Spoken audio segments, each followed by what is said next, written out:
Hello everybody and welcome back to Alma. So we are just going to continue on from where we were last, making our way through these trees, which I think, as I said in the previous episode, it's such a shame that they're not fully grown or anything like that, so we just got to make use of it. But because these were put in at the start of the game, it means that they will not turn into anything bigger. Now which way am I heading here? Right, this is going straight, so we'll just move forward a bit more so we can then get some more of these trees. In the last episode, I bought a truck and, a lorry and a trailer. For some reason, the lorry wouldn't put the trailer on. So instead of risking buying more trailers to see if they were to fit or like that, we have sold the trailer and we have sold the lorry. So that's why our money's gone back up, because I've just thought if it's not going to work first time, then I'm not going to mess around with it too much more. So we've done that. I've also seen on Mod Hub, which it's a shame because it looks an amazing map. I think it's called the Polonaise of Palatine, maybe, Forest, which... Ooh, hello, what's going on there? Which is an absolute beautiful map. It's predominantly a logging map, but it's one of those maps where you look at it and you just think, that is that nice. You know, that I'd love to have a go on there. But it's trying to figure out what's the best way if we were to do something like that. What's the best way for it? So food for absolute thought, you know, because you could go quite a long way with it, maybe doing a survival sort of thing. But what's going on here? Let's get this header right. I'm trying not to use the auto align, which I did have a look at to see how I could turn it off, but I can't seem to find the thing in settings. So if anyone does know where it is in the settings, please do remind me and let me know. It'd be of a great help. But going back to that, I think it's called the Palatine Forest. I don't know whether it's something where you could try a different sort of let's play. You know, where instead of just time lapses all the time, you know, where you do time lapses, talk about different discussions, stuff like that. I don't know. Maybe it's all food for thought. But anyways, for us here, we are going to continue getting a lot of these trees cut. This is going to be the predominant thing of the episode. We are going to, and I'm just trying to decide whether we buy or whether we lease the lorry and, you know, the log lorry that comes base. Oh, hello, what happened there? That comes base game. Get that and the trailer that goes with it. Whether that's a good idea, and then we can start to fetch a load of these trees out. But anyways, we'll put this on a bit of a time lapse now of us cutting our way through.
So I think we may leave the wood cutting now for a little bit. We may come back, well, did I say we may? We probably will come back at the end of the episode.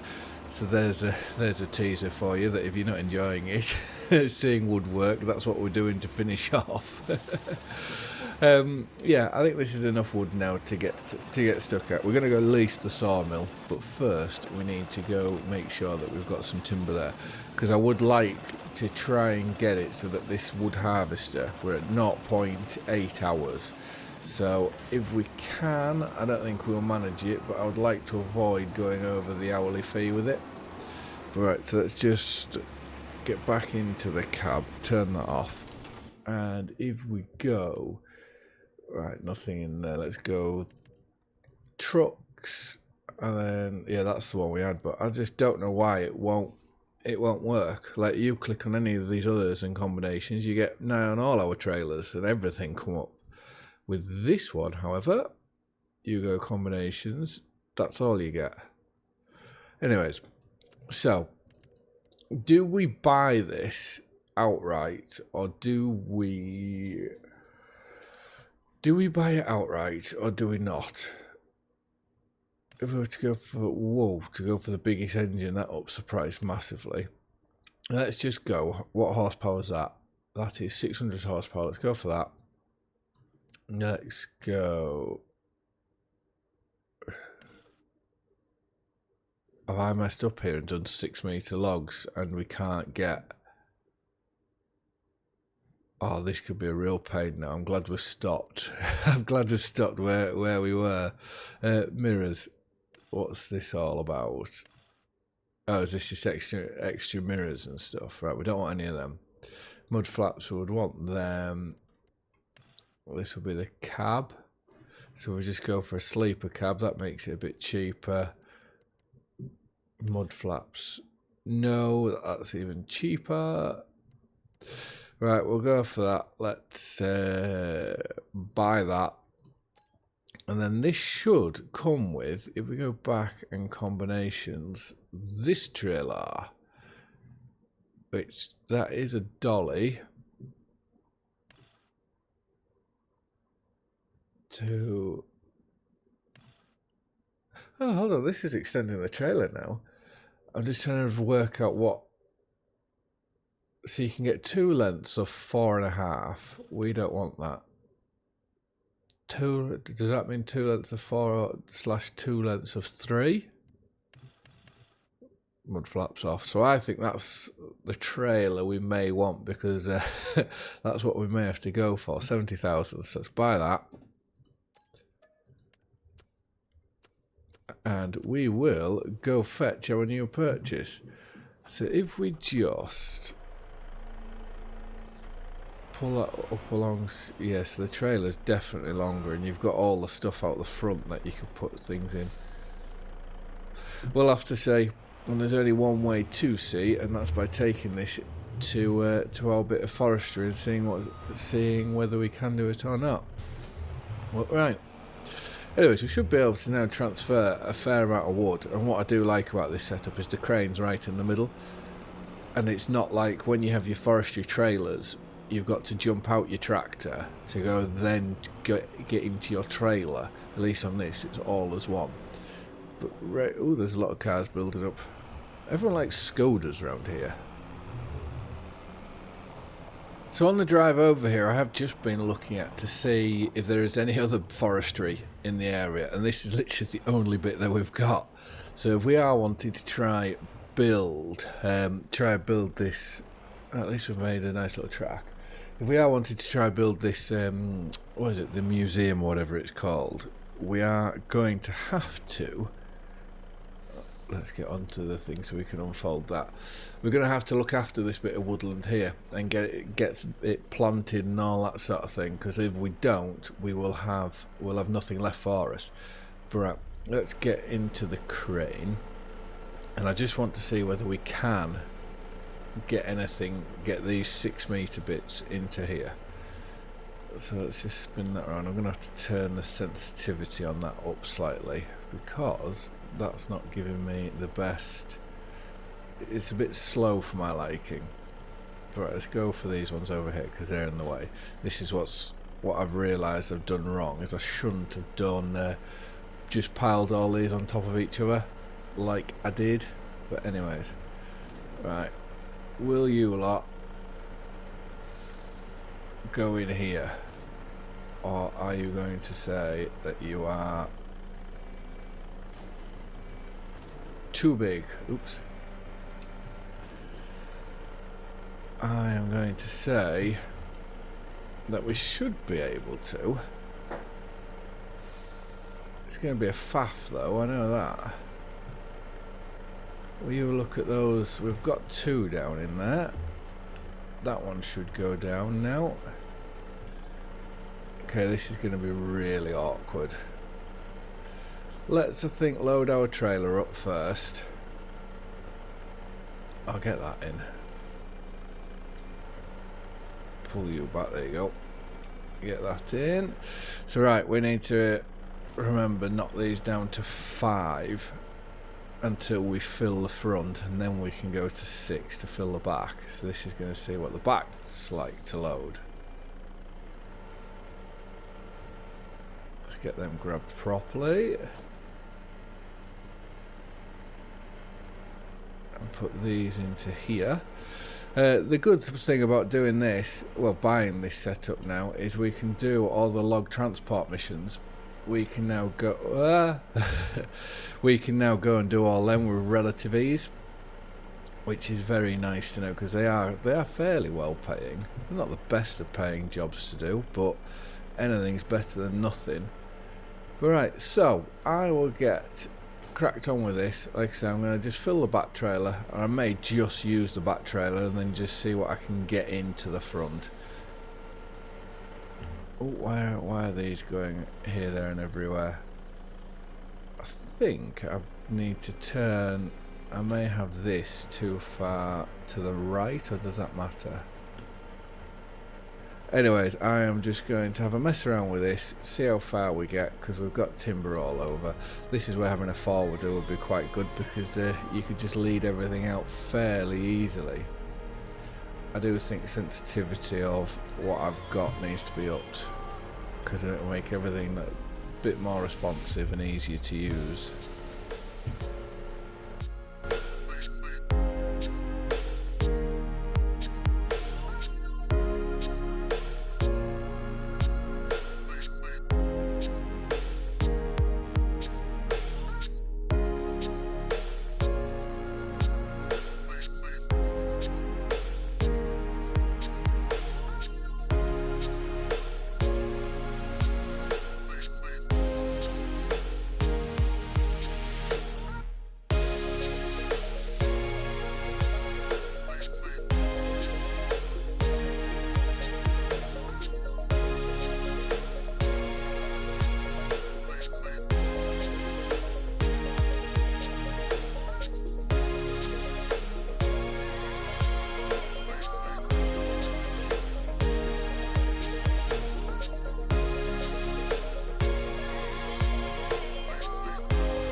So it's by no means the neatest of loads, but what I will do is I'll just pull up a bit further and get a little bit more, because this it's looking like it's going to explode in where the trailer is. If you look at all these logs wiggling about.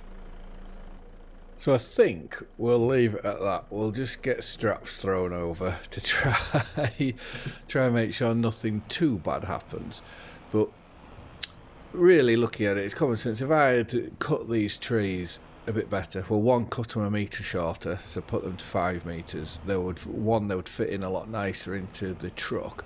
But also, if I was to stack them, cut them and stack them better, they would be a lot easier to load in. You know, it'd be a lot neater. So like if you look at how the trailer is compared to the front, the trailer is a lot neater than what the actual truck is. But right, I need to see, does that track continue? No, so the only way from here to get to the sawmill is, yeah, we're going to have to drive there the long way around, which is one of the reasons why I thought if we bought a production and put it somewhere, it'd make it our lives a bit easier. But with £107,500 in the bank, I think leasing would probably be the better of the two ideas, and then we can just keep leading wood as and when we can. Because if we keep going like this, what will there be 5-6 loads left to go of timber that we've cut? I would like to finish where that row that we were cutting on with the John Deere, and then we can return that. And I'll have to just make sure that whenever I do get the next harvester, it's not one with the arm directly out in front, because I prefer them when they're to the offset to the side, almost like a telehandler. I'm not a big fan of the telehandlers where your boom and whatnot is in front of you. But right, let's get up to this sawmill and let's see what's occurring. So no accidents just yet. Anything could happen though. So let's get ourselves into here. I could be really, really cheeky, and I could sell this timber now and then go lease a spot and have the timber in, but I think that would be completely wrong. We don't need to be doing anything like that.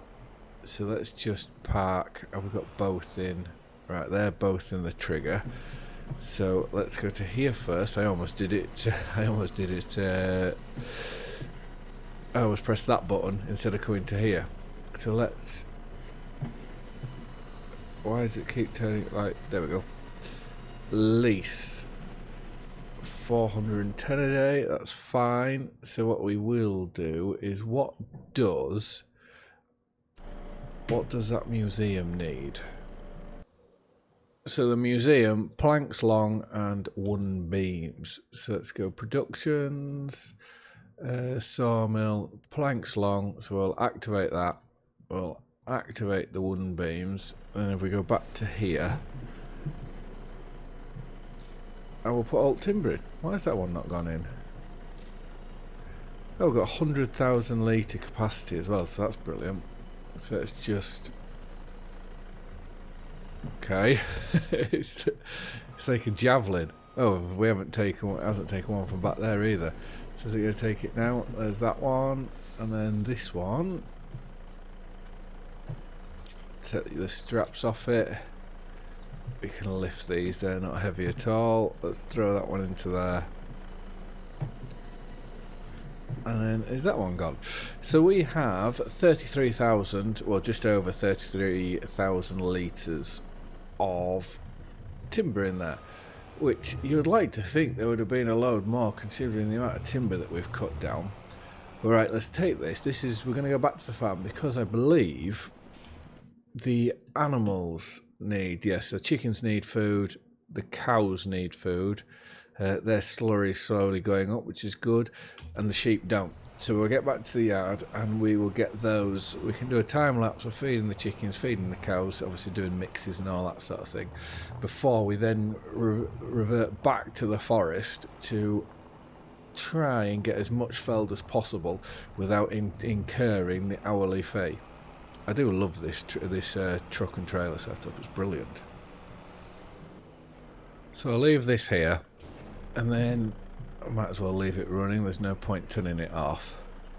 Let's get onto here, and I presume there's a mix already made, or there should be. And we do have some silage in there, so I don't know whether my mixes are slightly wrong, because it shouldn't be giving them silage when I'm making these mixes of TMR. So I can only presume that putting the extra, oh hello Bambina, putting that extra silage bale in is what's ruining it. So what I may do is I just won't throw it in, I'll just dip it in onto the top. So I just want to have a look at total mixed ration. Does it change right at the very end to say silage? Come on. No, so that's interesting. But yeah, if I just show you here so you can see what I'm on about. Silage, we've got 3,134 litres, and I deliberately made sure that we'd got rid of all that.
And here we go, so this will fill up the chickens now fully. We've finally used all the wheat that was in our first harvest. That's all gone now, which is good. And now we're making a start on our barley. So that can stay as it is, and we want to get this now up to our forest. And then we'll just see how we're doing for time, whether we do a bit more cutting or not, or whether we call it a day.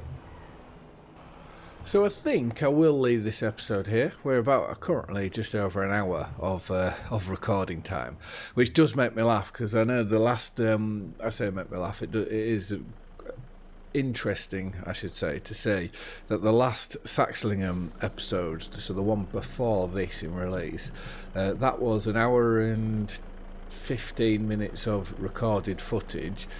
But in actual thing, I think it went down to about 17 minutes of actual what I've edited together. So it's amazing how it changes so much. But anyways, I just want to say thank you very much for watching. I hope you've all liked and enjoyed the video, and I will see you again in the next one. Bye for now.